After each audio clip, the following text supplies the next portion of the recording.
Yan guys, may nag-donate ng ano. Dito tayo sa Balagtas. Papasok ng Balagtas bypass road guys. Dahil sa stopover. Merenda muna daw tayo. Yung spearhead namin nawawala. Guys, yung spearhead namin nawawala. Hindi namin alam kung saan nagpunta yun. Nakawis na punta kung saan ka napunta. Bukawi daw eh. Nasa Balagtas na kami.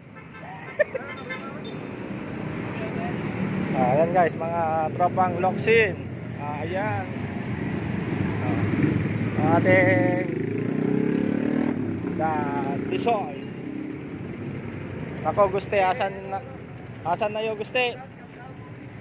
Watch out sa spirit namin, nawawala na guys. Andito na kami sa Balagtas. Siya nasa Bukawi daw.